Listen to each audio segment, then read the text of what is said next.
Bismillahirrahmanirrahim. Alhamdulillah. Alhamdulillah. Ahmaduhu wa asta'inuhu wa astadihi wa astaghfiruhu wa u'minu bihi jalla wa ala akfuruhu wa ashhadu an la ilaha illallah wa ashhadu anna Muhammadan abduhu wa rasuluhu.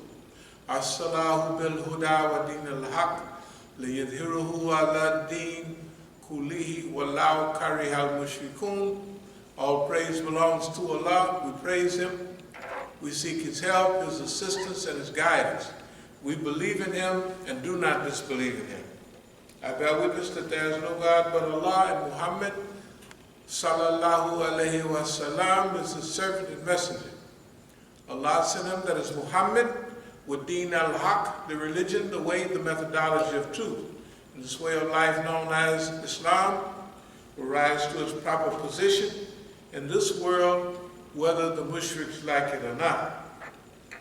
أما بعد فإن أصدق الحديث كتاب الله وأوثق الأمور كلمة التقوى وخير الملال ملة إبراهيم وخير السنن سنة محمد صلى الله عليه وسلم وأشرف الحديث ذكر الله وأحسن القصص هذا القرآن وخير الأمور أوازنوها وشر الأمور محدثاتها وأحسن الهدي هدي الأنبياء وأشرف الموت قتل الشهداء وأما الأمر دلالة بعد الهدى وخير الأعمال ما نفع وخير الهادي ما إتباع وشر الأمة أما الكلام. Prophet sallallahu alaihi wasallam said the most truthful of discourses is Kitabullah. The most trustworthy word is taqwa, or fear of Allah. The best of the community is the community of Prophet Ibrahim. But the best way of life is the sunnah of Prophet Muhammad sallallahu alaihi wasallam. The remembrance of Allah is the most glorious of all things. The best of all narrations is Quran. The best acts are those requiring the highest degree of will and determination. The worst acts are those based on innovation. The best way of life is the one adopted by the prophets of Allah. The most glorious death is the death of the martyr. The most wretched blindness consists of going astray after finding the right way. The best acts are the ones that yield benefits. Best guidance is that which people may be able to follow. The worst blindness is the blindness of the heart. Bismillahirrahmanirrahim. Inna Allah yahmuru bil adli wal ihsani wa ita'i dil qurba wa yanha anil fashai wal munkari wal baghi ya'idukum la'alakum tadhakkarun. Allah commands justice, the doing of good, and the brotherly to kith and kin. He forbids all shameful deed and injustice and rebellion. He instructs you that you may receive admonition. فَمَنْ يُرِيدِ اللَّهُ أَنْ يَهْدِيَهُ يَشْرَحْ صَدْرَهُ لِلْإِسْلَامِ. Those whom Allah in His plan willeth to guide, He opens their breasts to Islam. يَا أَيُّهَا الَّذِينَ آمَنُوا اتَّقُوا اللَّهَ حَقَّ تُقَاتِهِ وَلَا تَمُوتُونَ إِلَّا وَأَنْتُمْ مُسْلِمُونَ. O you who believe, fear Allah as He should be feared, and do not die except in a state of Islam. وَأَتَصِمُوا بِحَبْلِ اللَّهِ جَمِيعًا وَلَا تَفَرَّقُوا. And hold fast altogether by the rope which Allah stretches out for you, and be not divided amongst yourselves. Kuntum khayra ummatin ukhrijat lil nasi ta'muruna bil ma'rufi wa tanhauna 'anil munkar wa tu'minuna billah. You are the best peoples raised for mankind, because you enjoin the right, you forbid the wrong, and you believe in Allah. Aqulu qawli hadha wa astaghfirullah li wa lakum.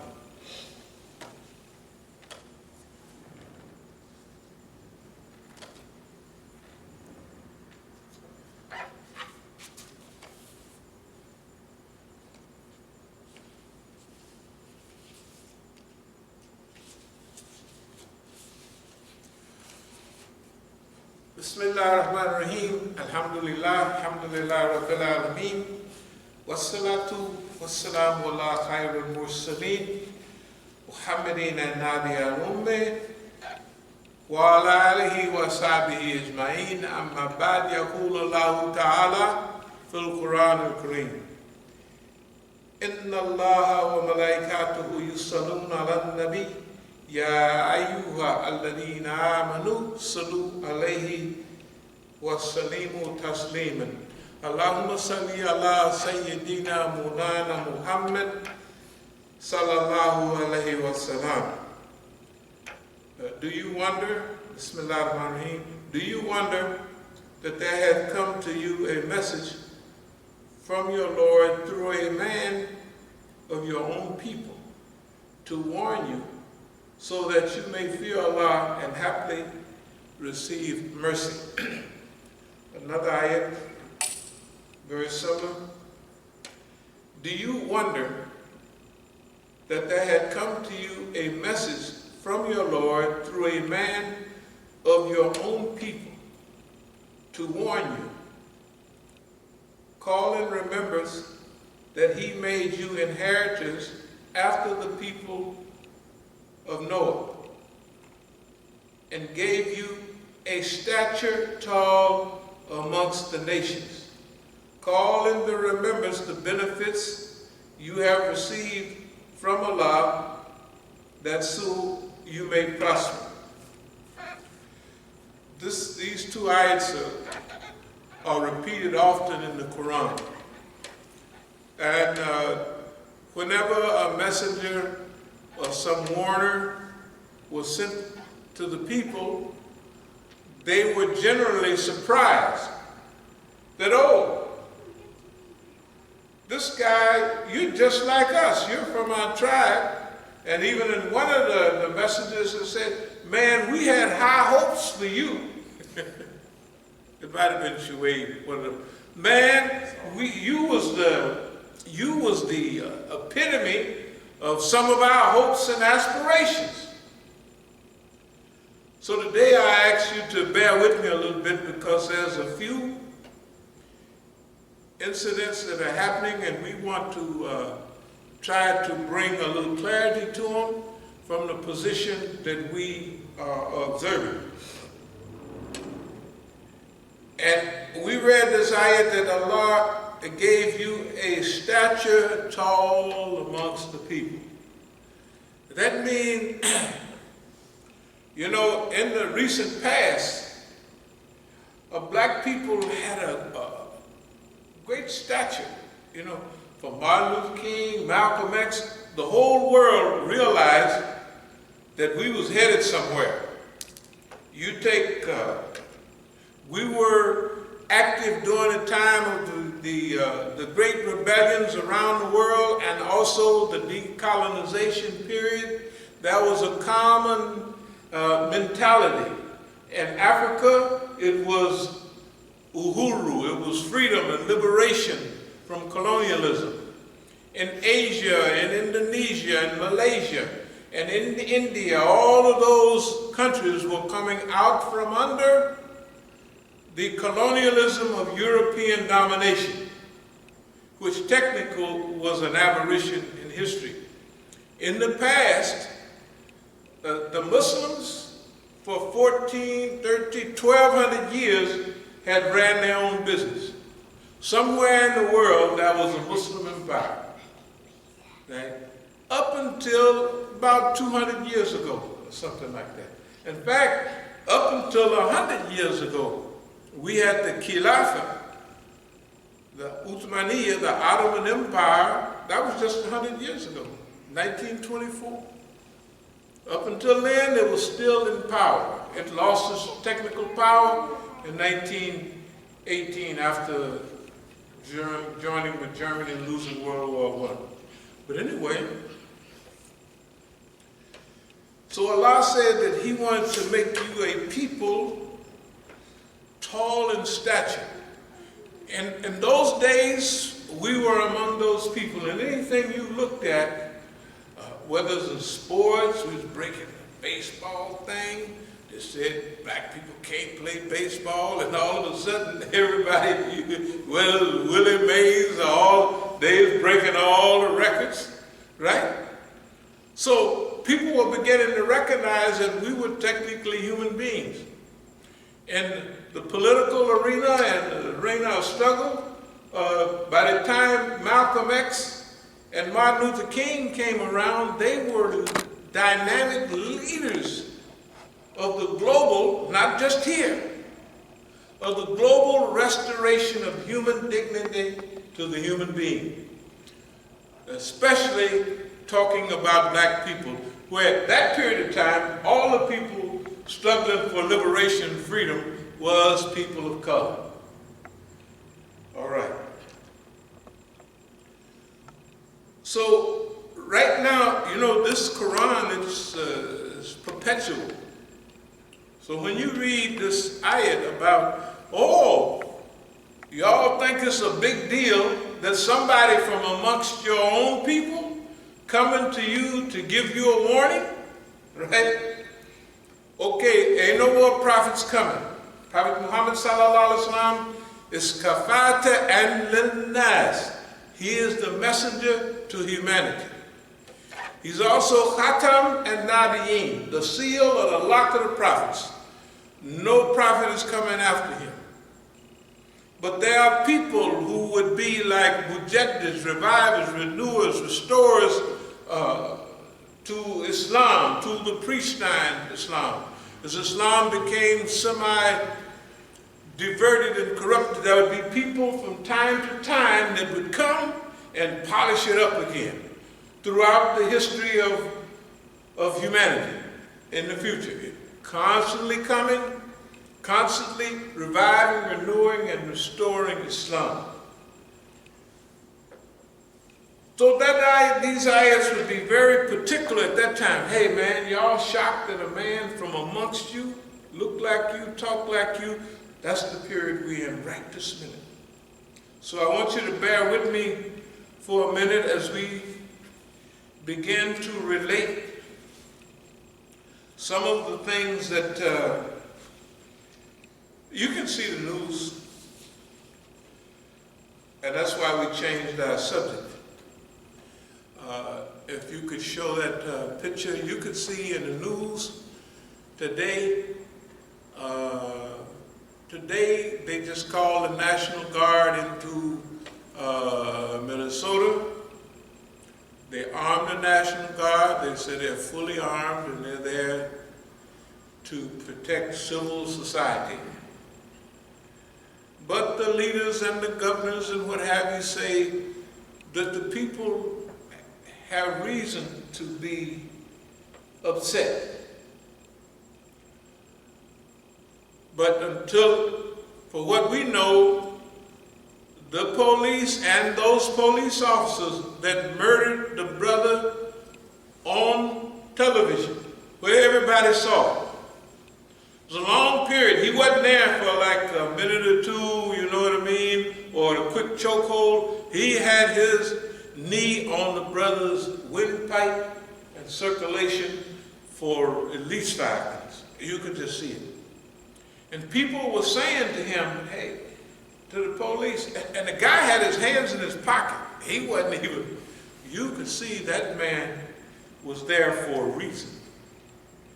He wasn't there just, oh, I'm accidentally killing this man. In fact, he didn't let him up until he knew he was dead. Somebody hired that man. Somebody paid him to do that. On TV, where everybody could see it. They've studied the Negro, they've studied history. Do you know everything from the Watts Rebellion to Philadelphia, all of them was based on police brutality.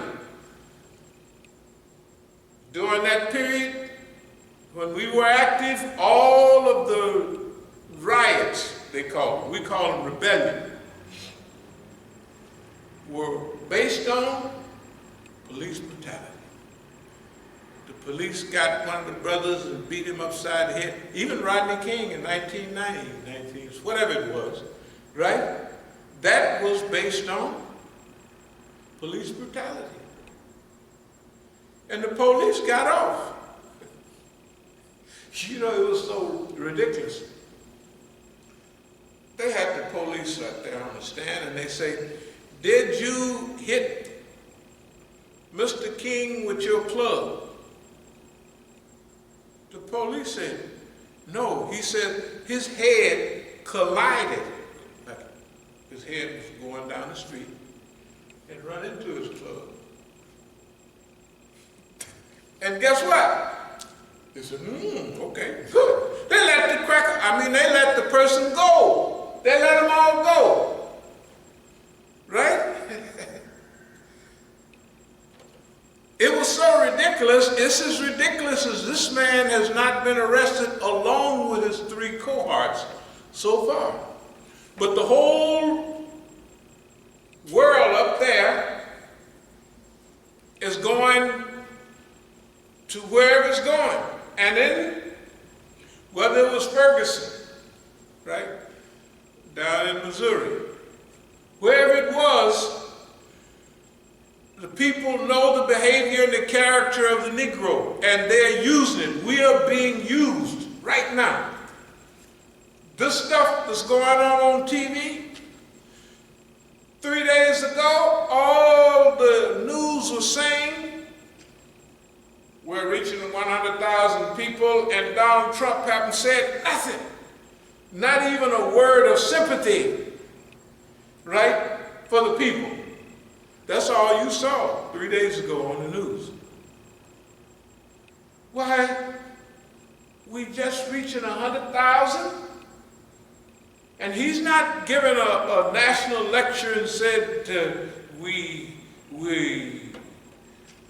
they was calling him some name they had for a pastor-in-chief or a reverend-in-chief, or somebody that would console, a consoler-in-chief, to console the people. After all, it's 100,000 people dead. That's twice as many people died in Vietnam, almost 58,000, right? You combine Vietnam and Korea, it's about the same amount of people in there. The Korean War, the Vietnam War, right? We have that many people have already died in the last couple of months. Not over years and years. The Vietnam War back from 63, 64, well, say 65, up till they left in 75. Well, that was an 8-year period. 72, 73, they technically leave. And all the news was saying the consoler-in-chief is not there. Every president would come before the people and say, "Boy, we're sorry so many people died. And the government is doing all of its can. We're using all of our energy and our focus and our institutions and our work is devoted to getting a virus, to helping the families, and we grieve with you," that type of stuff. This man didn't do that. What did we get? That same night, they had on TV the people, the police killing the brother on TV. Why? Maybe somebody know your behavior patterns. They have killed the brother on TV. Why? So that now when you turn on the TV, they don't have the numbers of the people dying. They have, Donald Trump said these people are thugs. What thugs they talking about? Yesterday, we saw on the news, right? All the news says, we don't want the black people up in Minneapolis. We don't want violence in this. Because they already studied, they say you don't get that violence. Plus it takes the picture away from the problem, which is the killing of the brother. And all they focus now is on a few buildings and cars burning, right? There was nothing on the news this morning. I just watched it before I got here.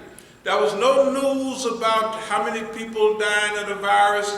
There's no news about China. There's no news about that. Donald Trump is a specialist at diverting people from what's going on. A shell game, right? If you want to trick somebody, you divert them from what's really happening, right? Get their mind on that. 3-card Molly, get their mind on something else. Split second, and he said, it's under that, P is under this one. He pulls it up, it's not there. Why? Because he diverted the people. They have become specialists in diverting our minds. Think about, was it Michael Brown laid out on the street down in Missouri for 4 hours? They didn't cover him up, they didn't do nothing, just laying out there. Right? Dead. It's okay, he's just dead. Why was he dead? Because the police said they were afraid of him. Well, if you're afraid of a person, leave him alone. Let him go. You don't need to kill him because you're afraid of him. What are you doing with a police uniform on if you're afraid of people? It's insanity. Well, I'm afraid of niggas like that. I'm afraid of them. Well, why are you wearing a police uniform when you're going to be assigned to an area that's who you're going to be dealing with all the time? Right? So everything that they do, it don't make sense unless you focus on what's going on at this time. Now, let me go through something else right quick. Unless you go forth, he will punish you with a grievous penalty and put others in your place. But him you would not harm in the least. For Allah hath power over all things. Go forth, whether equipped lightly or heavily, and strive and struggle with your goods and your persons in the cause of Allah. That is best for you if you but knew. Unless you go forth, Allah will exchange you with another people. Right now, we're going through the exchange of the Negro. The Negro has been exchanged, or he's at the last step of being exchanged. How does it happen? In the civil rights period, Martin Luther King, Malcolm X, and many other great personalities from our community. Our stature was tall in the world. People knew who he was. I was at the University of San Marcos in Lima, Peru in 1972, the oldest university in the Western Hemisphere. And I was talking a little bit, along with another guy, a little bit about some of the changes that was going on in the United States.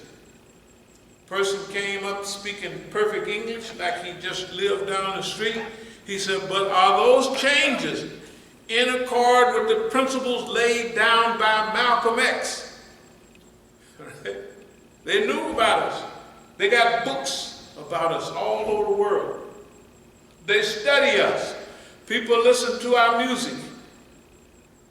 I hope they don't listen to that stuff they got going on now, but they do. So now, if you look at Ferguson, what did they do? They said something down there. The people said, talking about those outsiders. Y'all remember that? People from the outside. They came in and they started all that burning and mischief. And so they moved from Michael Brown to all the burning and all the destruction. It's very simple. Up in Missouri, up in Minnesota, right now the news today didn't hardly have no videos of the person being killed and murdered by the police. All of it was fires in the background burning, right? And they had governor after this person, that person. They had, as of then, I didn't hear of anything about the arrest and charging of the police. I said, okay. The people, yesterday on the news, the black people said, we were having peaceful demonstration. Now, I don't know if they can see that stuff on there yet. Yeah, just show. You can see, let's call him a white boy. He's on there, right on the news, doing like this, waving the people on to come and destroy and participate in destruction. Why? Why? They have several things that happen. For years in the past, every time there was some killing like that, they would send some handkerchief-headed Negro. In the 90s, 2000, up to 2 weeks ago, they used to send old Reverend Al. He'd go down and preach a sermon and pontificate, and then he'd come on back home. That was old Reverend Al. He got fame for that. Then the people start saying, we don't want that.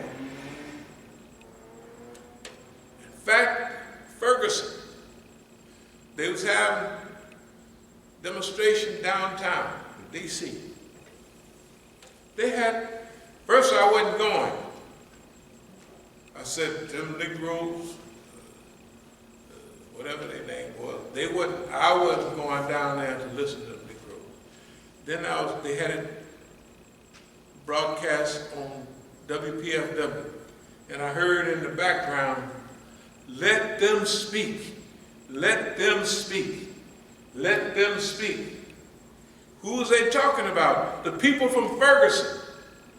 All these Negroes up here, Joe Madison and Sharpton and them, they had hijacked, they stole the platform.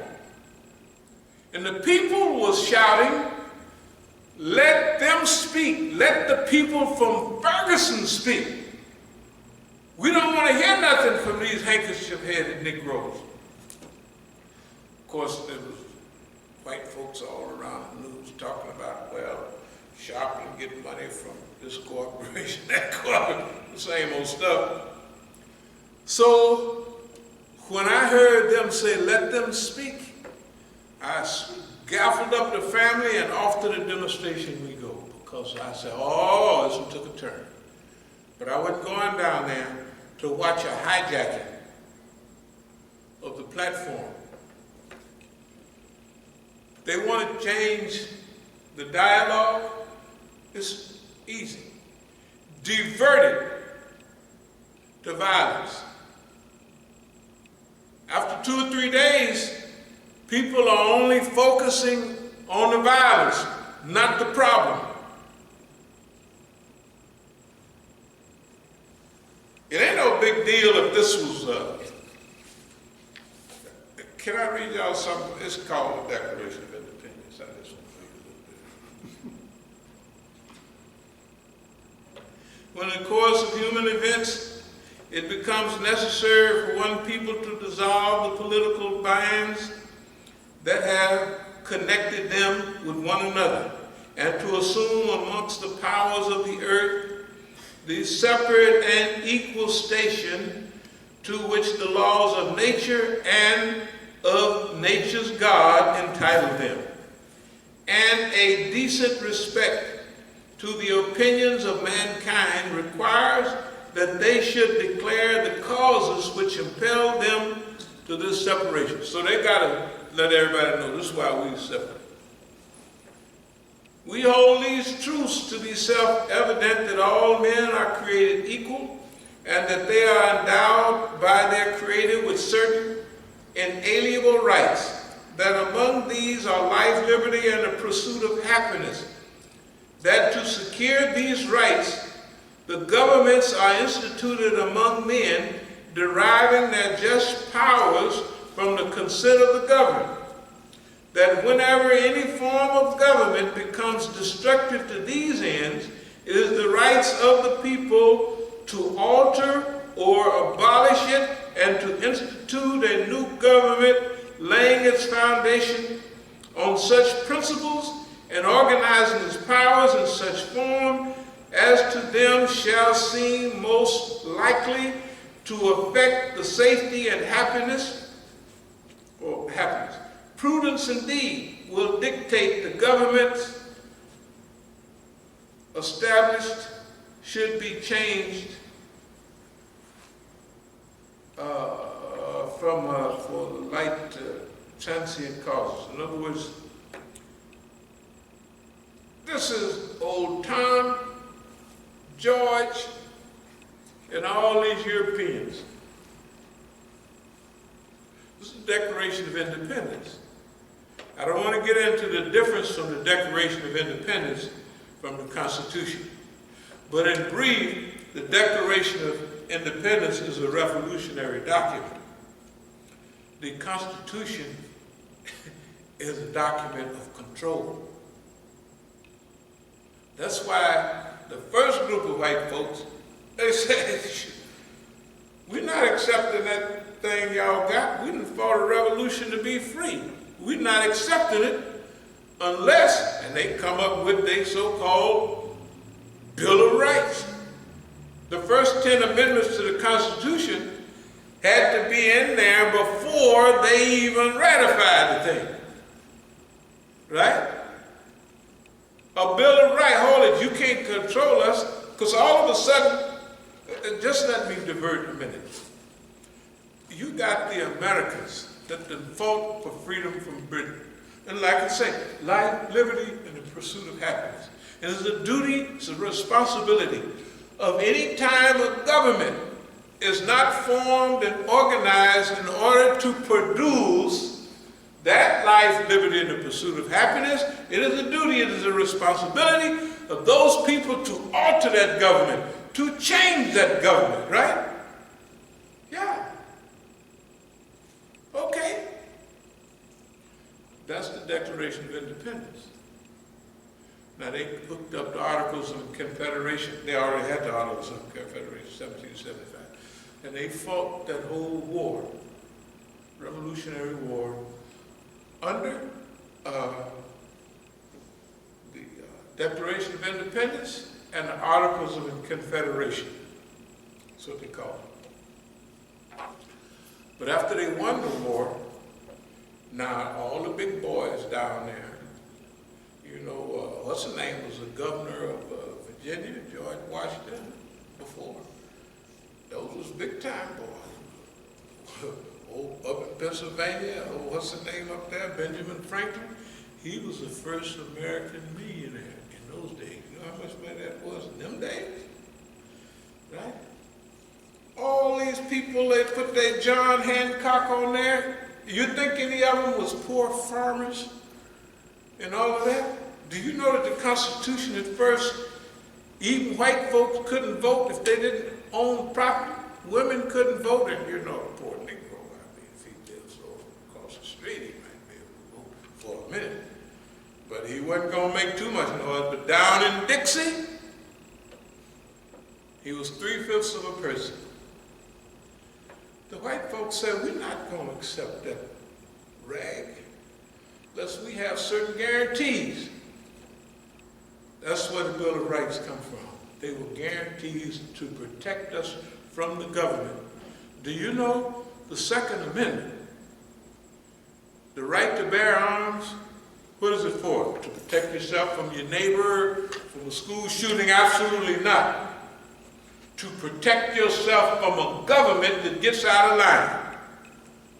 Why? Because the right to bear arms is the reason that this colony here in America was the only one that liberated itself from Great Britain. Why? Everybody had guns. Minutemen. Everybody had guns, and they knew that was the key to maintaining freedom. I don't want to stray from the subject, but when you see them blowing up all them children in schools and all that, that's the government doing it. I don't care whether you like it or not. That's the government doing it to make everybody mad, so they'll say, we got to take these guns from people. And all the white folks that know what that Second Amendment means, all you got to do is breathe hard and they'll go buy every weapon, right, in the weapons store. The children will starve before they not have their gun. Look, I'm telling you, I read there in Baltimore, this was years ago, FBI police, he was a uniformed FBI police. So he used to go to the mosque, he said, don't you want a gun or something? Let's go over to a gun show. It was in Baltimore. I said, okay, I'll go over. And of course it was white folks over there. I saw by the clothes they was wearing, poor white people. Not only the guns they was buying, but you know them push carts about this long, like they have at Home Depot.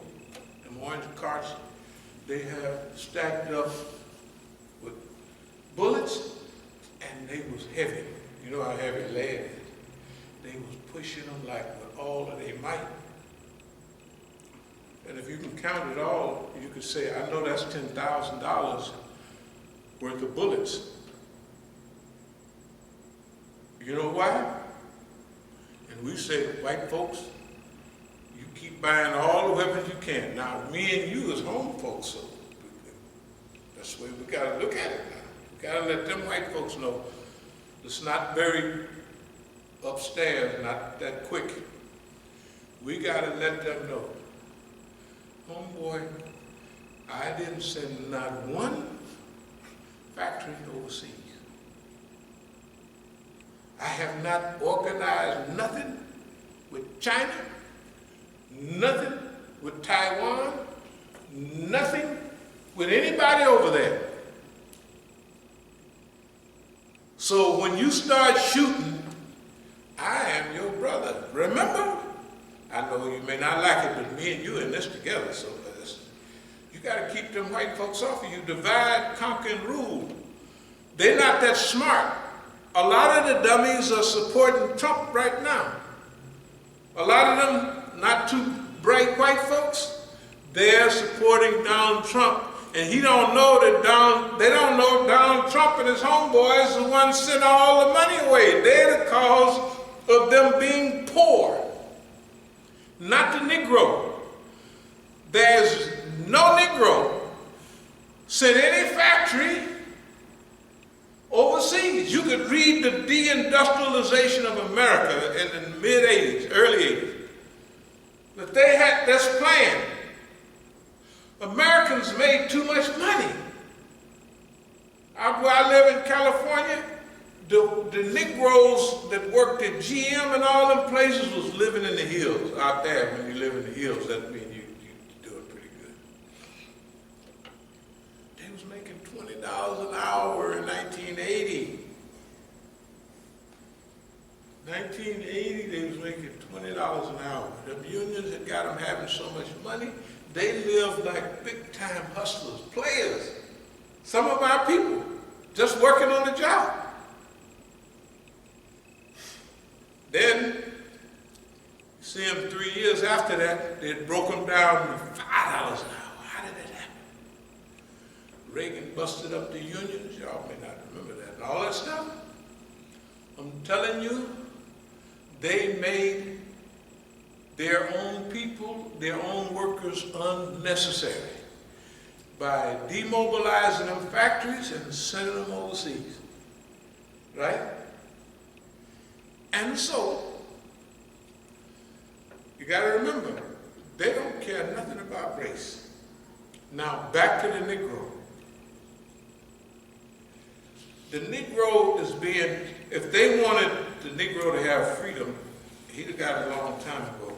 I don't think it takes 170 years to stop police brutality and stuff like that.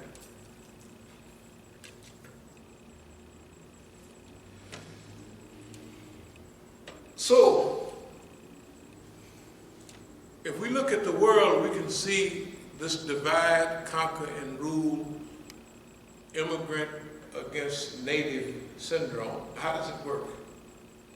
The last time I was in South Africa, of course I was driving around, and that was a marathon going on, and so we was being diverted. The police officer, which was a young black woman, was diverting traffic.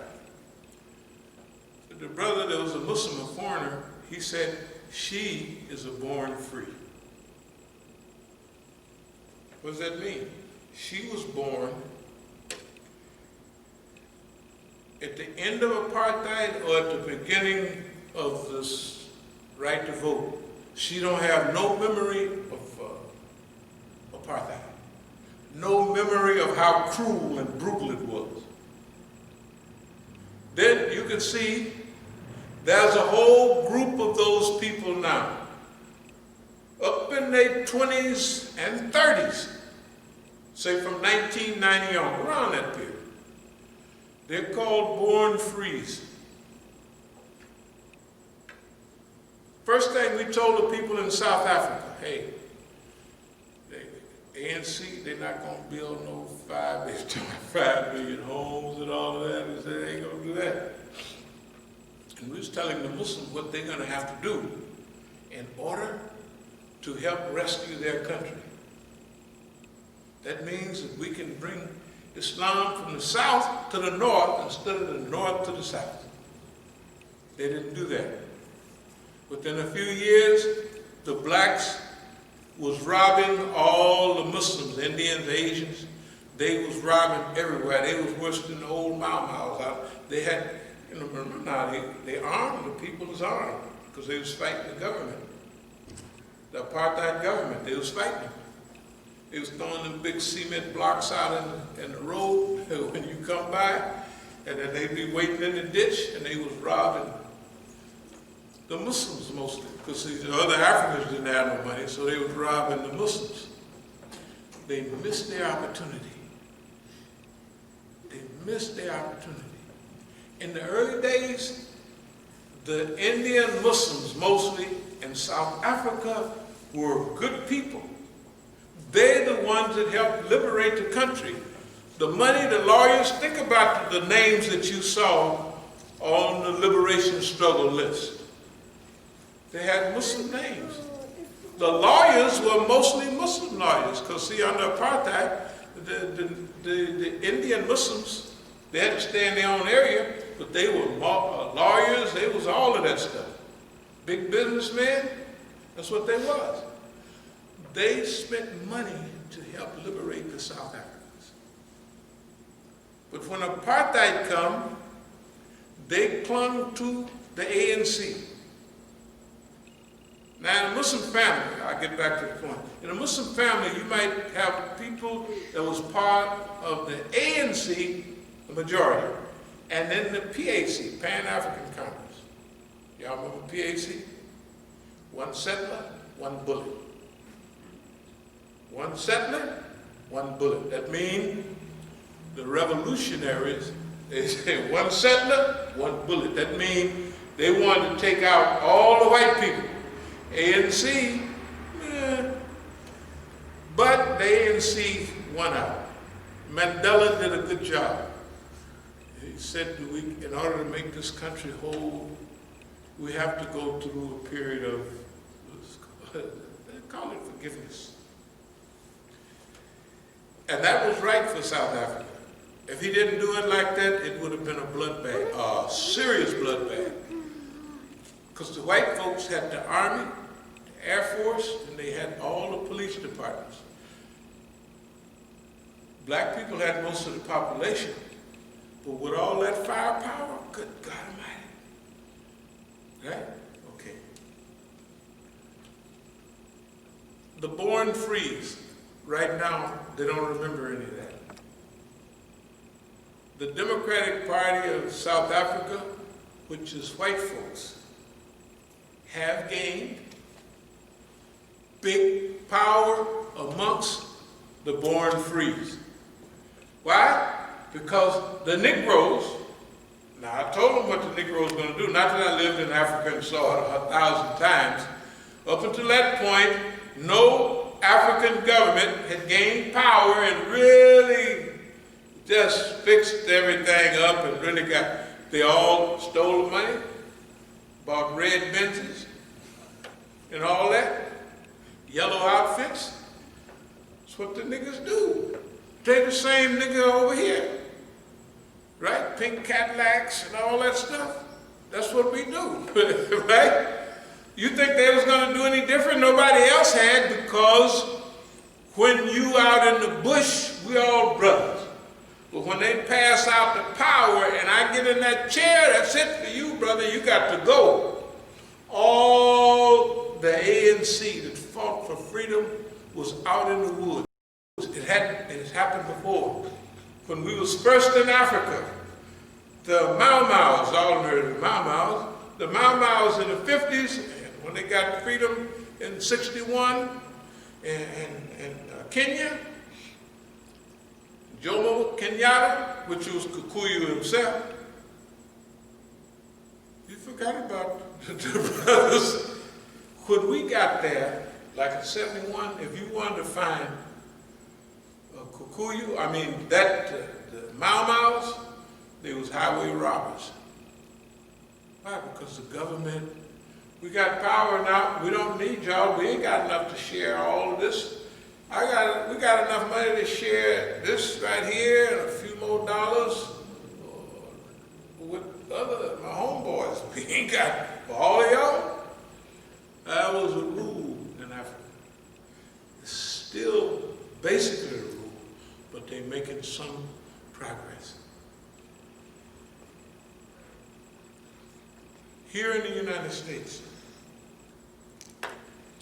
first of all, in South Africa, when they have Somali immigrants and all the immigrants come in, you read about, you hear all about the riots. The Africans there from South Africa are against, the immigrant Africans. And the immigrant, the Nigerians sell drugs and stuff like that. They're not that friendly. But the Somalis are basically good people. But if the Somalis come in and they open a store, they burn it down, they do all of that. The old colonial trick, divide, conquer, and rule. That's happening to you and I right here. Divide, conquer, and rule. When you first heard about Islam in America, it was black people, right? Go back 30, 40 years on back. It was all black people. But then the immigrant population started swelling. They saved their money more than we did. They bought big centers, and now when they talk about Islam, they don't even go find no Negro. They go out and get Ridwan Jaka and all the Euro imams, and if they got a Negro imam like Jahari Abdul Malik, it used to be over Dar al-Hijra, they there, you know why he was there? Because we used to have all the wonderful programs at Howard, and he became the imam over there at Howard, and he stopped them. He said, we don't want those type of programs here. Howard was wonderful, neutral ground, we had all them big programs. All the Negroes, they have programs. I heard on Press TV about 2019, they had imams getting up there at ICNA and mass meetings saying we ought to study what CARE is saying about the overwhelming evidence of Islamophobia in America and all the people who are spending billions of dollars to make the society hate the Muslims, all the Muslims. But they have groups of Muslims, immigrant Muslims, indigenous Muslims. The indigenous Muslims that used to be rebellious have been quieted down. decades. The immigrant Muslims have been quiet since the day they got here. Why? Because please let us in your country. And then the immigrant Muslim, he came here for one thing, not to change America, but to be a part of America. You and I have never been treated right in America, and we want to change America. So now, they have to change, let's just talk about us. They have to change the system where the people who want to change America will be led by the people who want to be Americans. Think I'm lying? Go out there in Maryland and look at the signs of the people running for something. I saw a name, Muhammad Ali, running for something. If you look in the movies, right now, who playing Martin Luther King? It's okay, but an African immigrant. Who's playing On the Wire or The Flyer? Idris Elba. Nice guy. I like them all. Don't get me wrong. I like all those African. Michelle Ali, I like them. But they're immigrants. And the immigrant mentality will be just like our brothers that own the shell up there. All the people around begging for money and causing them trouble are Negroes from here. Everybody that go out to Gaithersburg and everywhere begging for money and causing trouble, who are Negroes, are sent by the government to cause trouble for them people, so they will want to stay away from us. If they worked harder, they could be like us. Look at our big mosques. Look at our big centers, right? If they, right, roll up their sleeve and did like us, they could get all they want. You know why? Somebody is encouraging people. Okay, the movies, you already know who's behind the movies and everything. It's not accidental. 12 years a slave. Now they had brothers named, I see their names, Umar, them, they made some videos at that time, like 500 years or something like that. I don't know if y'all saw it. But it's good historical stuff. Why they didn't let them make the movie, 12 Years a Slave? They knew more about it. The guy that made it is an African immigrant. It's okay, right? Half of the programs you see now, or more, they have African immigrants, right? The stormtrooper guy that get the white girl in, what's that? Star Wars.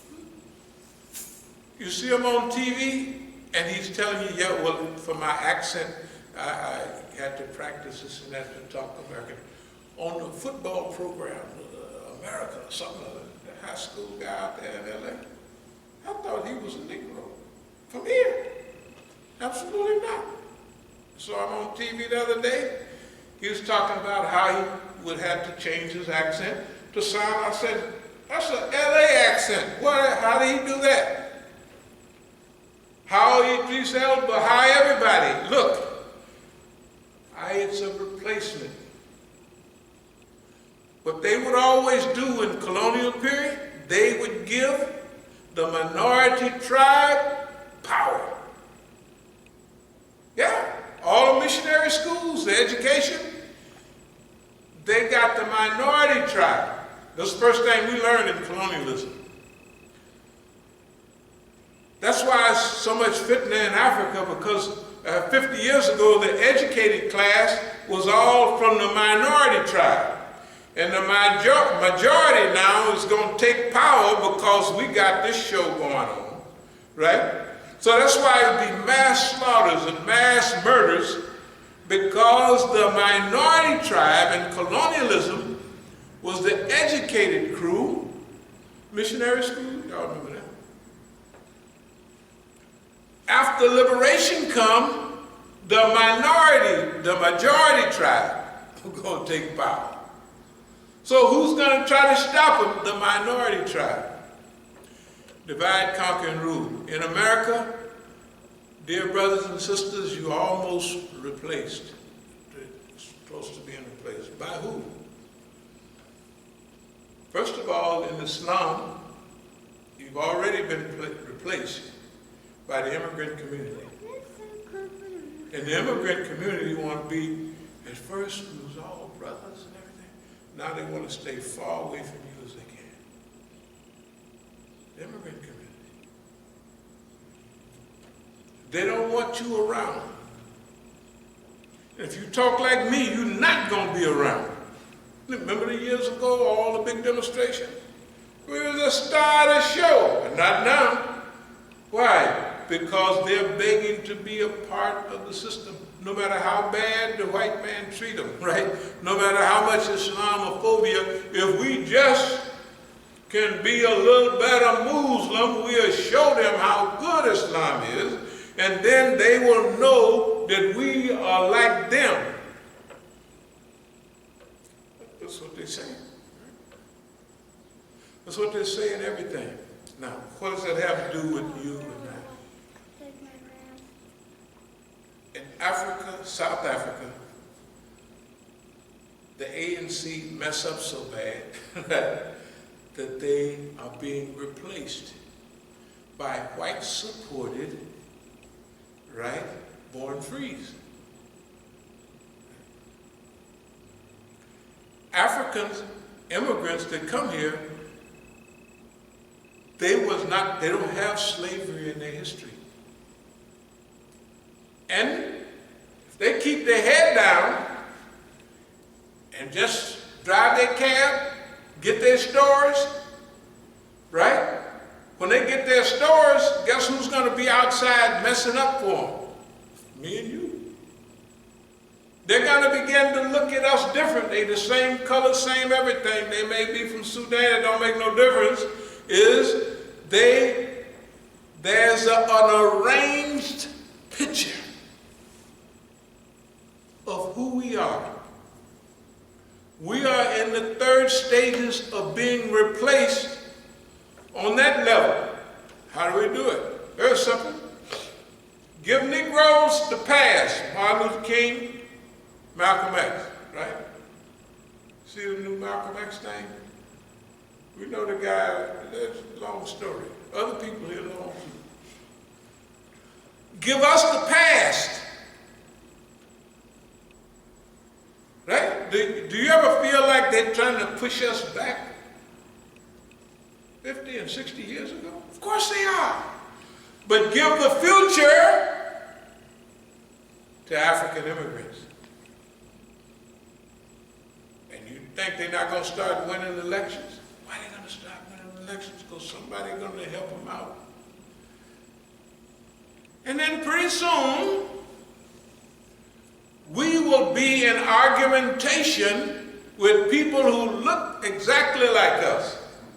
They will be in charge of programs and governmental things that they will shift most of the money that they get to kind of their crew, and they will be technically against you. You say, but they're going to be black, and they're going, yes, they are. They've always, if they want somebody to fight you, they'll go get somebody that look like you. Then you can't say it's racism, isn't that right? I'm telling you, there's a diabolical thing going on, and ain't nobody in the United States talking about it but us right here. Now to what's happened in the last few days. If you have a right to life, liberty, and the pursuit of happiness, and if a government does not form and shape itself, or you form and shape it to lead to those goals of life, liberty, and the pursuit of happiness, to safeguard your rights, then it is your duty, your responsibility to change that government. Every rebellion They call them riots. So what's rioting all of them? It's because of police brutality. Rodney King, everything, right? Remember? The stuff down in Ferguson, all of it. Police brutality, killing black people. We had no choice. Killing the poor little black guy over there in Sacramento. All the police got to do is yell, "Go!" And all the police start shooting, right? So it's one bad police and that all he got to do is holler, "Gun!" and they start shooting. That's why the people have so many bullet holes in them. 40 bullet holes. It's unbelievable. Why can they still do that to us and we've been here longer than anybody except the American Indian? Why is it that so many black people are dying every day? They're talking about, they shouldn't be worrying about the coronavirus. Biggest number of people dying, African Americans in America. The next is American Indians on reservations. The next is Latinos. And the next is the workers who are, they from Jamaica, not Jamaica, one of them islands, they from all them places. They dying even in America. And in England, 4 times. The people dying there 4 times. People from African descent, people from combination of Indo-African descent, like a lot of people over there, like a lot of Indians who lived in the Caribbean, they assimilated with Africans, all down there. Guyana, all those places, they're dying like flies. You know what the Negro is saying? Them Negro leaders we have? They're not suspicious at all. Well, it shows how bad the health care is. And it's diabetes, and it's this, that, and that. Have you seen in the metro them corpulent white people? Can't hardly walk. Have you? You know what they got? Diabetes and everything else. They ain't dying. Have you seen these girls? This is gigantic. It's not only the Negro. It's America. Fat. Let's call it corpulent so people won't think we're prejudiced against fat people. Corpulent. Right? It produces illnesses. Diabetes and all that other stuff. But they're not dying. They ain't dying. Well, the Negro is fat and have high blood pressure. They got all, you ever watch TV lately? All they got is stuff, it used to be about young folks, but now it's diapers for old folks, you know what I mean? It's beautiful panty liner drawers, you know, right? To catch weak bladdered people. Medicine, you take this medicine, you got a skin problem, it'll fix your skin problem. Might cause a little death here and there. That's what they say. It might cause heart attack. Thinking, I said, shoot, I would rather have the skin little rash. Skin rash, that's all it is, says skin rash. You take this medicine, it's gonna help your skin rash. Might kill you. Might cause heart attack, diabetes, overweight, everything, right? You ever listen to that? I said, man, that's cold-blooded. But that's what they're doing, right? So when you look at the stuff, you see that it is not the Negro that is having only health problems. America has health problems, but the Negro is dying. Right? Do y'all remember 20 years ago? What was the biggest issue in D.C. outside of killing? Teen pregnancy. Y'all remember that? 25 years ago. Do you remember teen pregnancy? Babies having babies? How many babies you see out there now? Go on. Start counting the girls walking up and down the street with babies. Count the girls that are walking up and down the street with babies. Boy, ain't nothing happened. They just fell off the pregnant wagon. They fell off the pregnant wagon. What, they're not having sex no more? They're not what? They're just not having no babies. We're on the attack, dear friends. And we are in the third stage of replacement.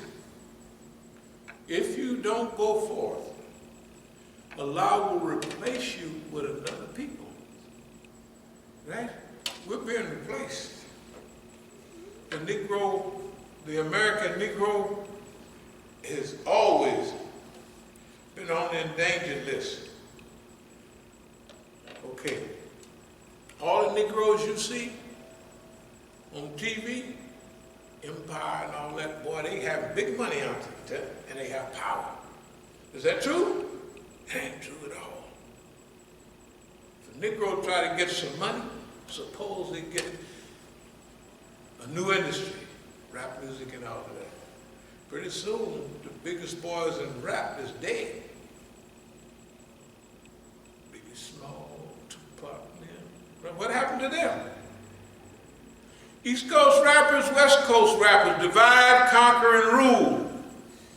All the time, every time, anywhere, everywhere, right? And I'm just shocked that I'm the only one here talking about this today. I'm talking about it today because 3 days ago, they wanted to know why Donald Trump was not given a speech as consoler-in-chief. They done reached the 100,000 mark, right? For deaths in America, and the people should be consoled. That was 3 days ago. 3 days ago. And all you see on TV now is the National Guard brought up to, where it is up there in Minnesota. And that the people, I don't know if y'all saw that little video that they played. You saw the white boy come, burn everything down. You see what I mean? Why is that? Why did Ferguson tell the people, these people that's coming doing this are outsiders? Why? Because the United States government controls all of our movements, and if anything, you want to have a nonviolent movement, you have to have it outside of America. Why? Because they're going to come and start burning everything down. Right? And they're going to blame it on them. They're not going to ask, did the police have their knee on the guy's neck? They're going to say it's civil disorder. Somebody paid that police, all them guys, to do what? One thing about old dumb Don, he can divert your attention. And they diverted America's attention from the coronavirus, from all the ignorance, right? Donald Trump messed up. He messed up bad. He told the people, y'all seen on TV, this thing gonna blow over in a couple of weeks. 100-some-thousand people did, right? That's what he said, though. That's what he said. He said people are getting so upset about it. China's fault. They did it, they did that, on and on and on. And a week or so ago, he jumped on the TV and told everybody, this bleach clean your outside in to clean your inside. And he told them, inject it too. He said, inject it. You know, either drink it, but he said, inject it. Get you a shot of bleach, and you're going to turn white as snow inside. Yeah, before you die, if you get, right? stopped having TV programs, right? Remember that? He stopped. They told him, boss man, you blowing it bad, man. You can't go before the people like that. So they diverted our attention. They divert our attention because we're not organized, we're not developed. I don't blame it on us, because all our leaders, if they're not talking about this in this way, something's wrong with them. You got to be stupid not to pick up on the patterns of behavior, right? Some patterns have to flow the other way. It can't always be in our way, right? Everything that happened bad, we get it first, all the time.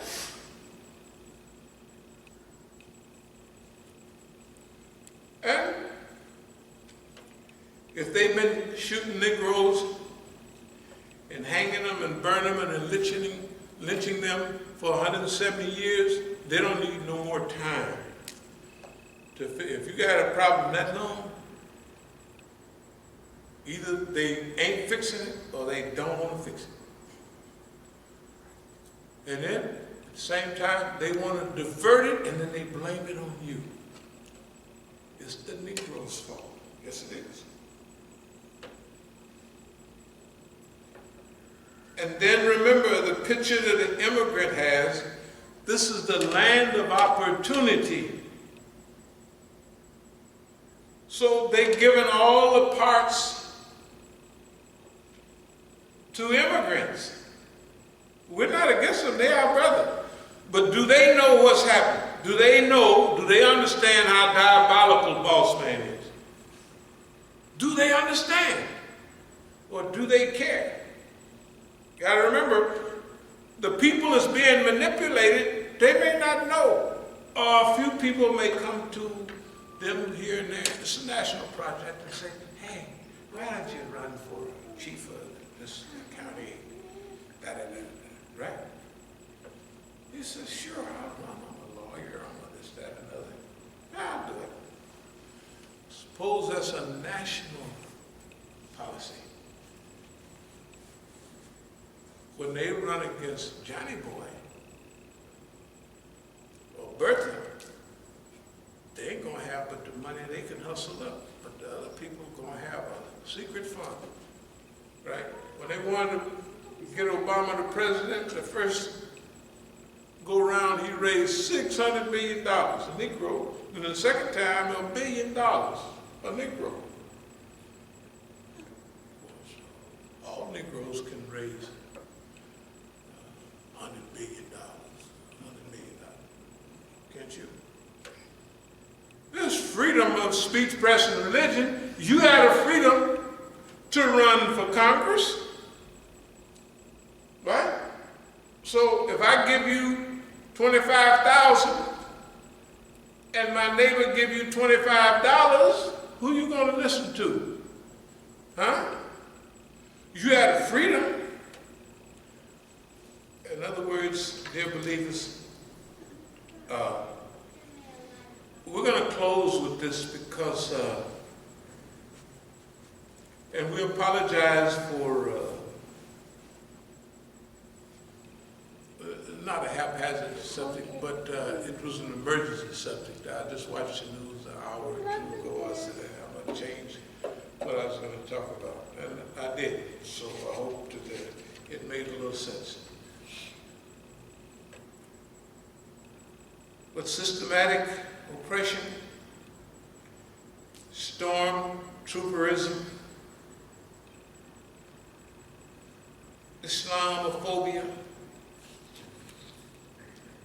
civil liberties destruction, constitutional dictatorships, the stuff that we've been talking about all for years.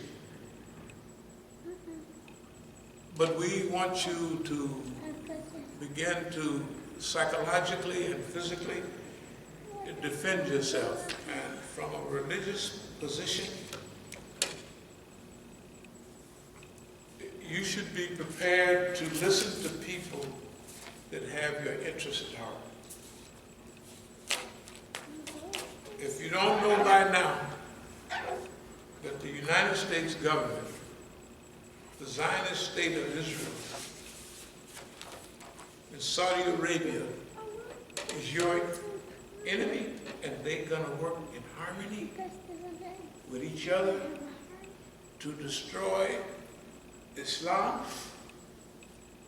people of color, and they want you to be perpetual slaves.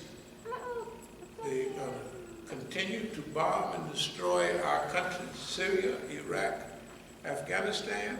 All those happen to be Muslims there, right? You have to rebuild. You ever see on TV what it looks like? Destroy. Destroy.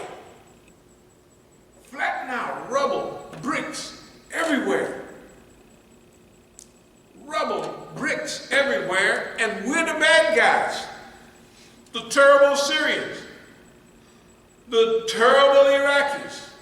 Those mean old Afghanis. Isn't that right? And in America, it's those unruly Negroes. Tell the truth. You got to tell the truth. Is that true? It's those unruly, uncultured Negroes.